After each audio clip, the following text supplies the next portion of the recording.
Alors voilà un exercice d'anal en chimie organique.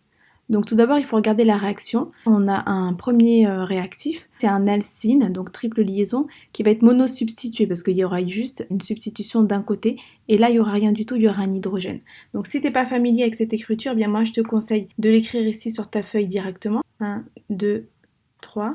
Donc là, on a la triple liaison. Donc ça veut dire que ce carbone-là, donc il est relié à 1, 2, 3, et là, forcément, il y aura une liaison hydrogène en fait. Il faut la deviner, forcément, elle est là. Donc cet hydrogène, il va être très acide, ça veut dire qu'il va pouvoir être capté par une base. Donc là, on a une première réaction avec une base, donc LiNH2, donc elle peut se dissocier en Li+, et NH2-. Et donc c'est la forme ici nucléophile de la base donc qui va aller attaquer le proton. Donc elle va aller prendre le H+. Double la liaison, elle va se rabattre ici sur le carbone. On aura un carbone qui va être chargé négativement.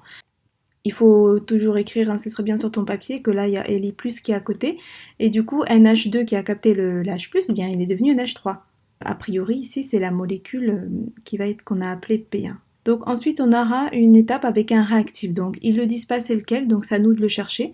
Et là il faut voir qu'est-ce qui a apparu, qu'est-ce qui a disparu ou pas. Donc ici première chose on remarque que là on a un Br qui a apparu qu'il n'était pas au début. Autre chose ici dans le produit qui a été formé, on voit que ici l'alcyne il est plus monosubstitué mais il va être disubstitué.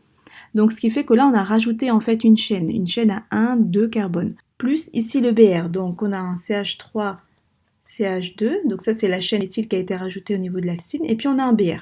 Là en fait c'est un groupement qui va être caractéristique, où là en fait le Br va aller, va partir, hein, parce que c'est un halogène, et du coup ça va former ici un carbocation, c'est le nucléophile qui va aller réagir avec le carbocation.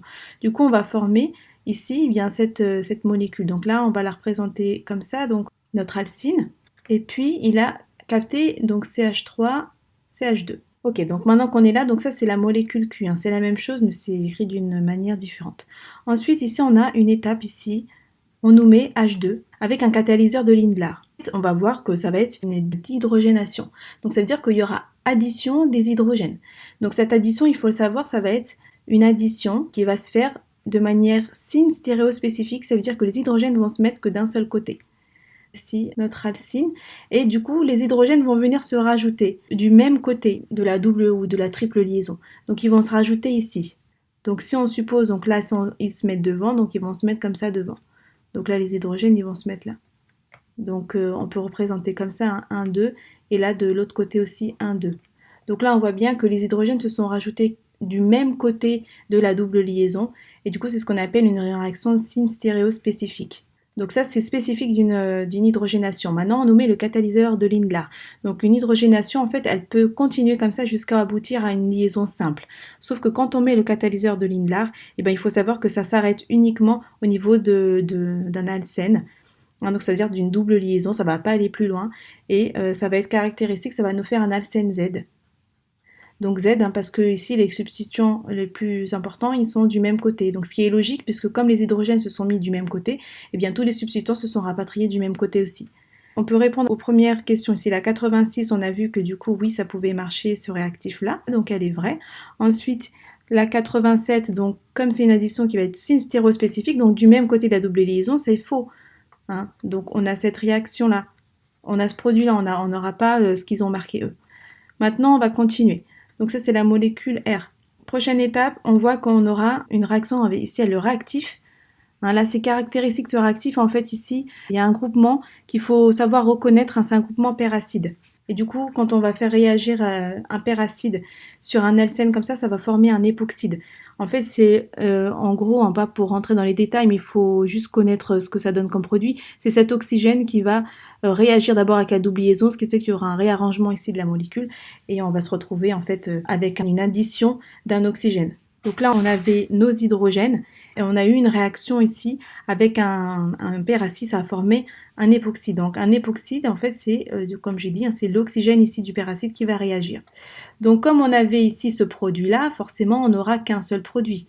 Hein. Le peracide, c'est aussi une addition qu'on appelle syn stéréospécifique parce que l'oxygène s'est mis du même côté de la double liaison. Il n'y a pas un oxygène qui s'est mis en haut et l'autre qui s'est mis en bas.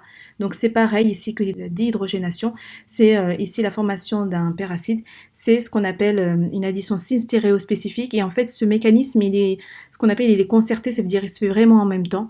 Donc là on a un époxyde. D'ailleurs on remarque que l'époxyde il est symétrique là. Si on trace un trait, un axe de symétrie, bien on voit bien que ce qui est à gauche est symétrique par rapport à ce qui est à droite. On peut répondre aux questions. La 88, eh bien, c'est faux. On n'aura pas deux produits, on n'aura pas deux énantiomères, on n'en aura qu'un seul, puisqu'on part que d'un seul alcène Z. Donc, ce qui veut dire que la 89, elle est bonne. Et là, on nous dit les transformations de Q en R. Donc, ici, de Q en R et de R en S, c'est syn-stéréospécifique. Bien oui, c'est ce qu'on l'a dit. Donc c'est bien une réaction syn-stéréospécifique. Donc ici on a vu une réaction globale où d'abord on a eu une substitution nucléophile, donc on a remplacé ici l'hydrogène par in fine ici un groupement éthyle. Et ensuite on a eu deux additions syn-stéréospécifiques, donc il faut le connaître, une dihydrogénation c'est de cette manière-là, et une formation d'époxyde c'est aussi syn-stéréospécifique.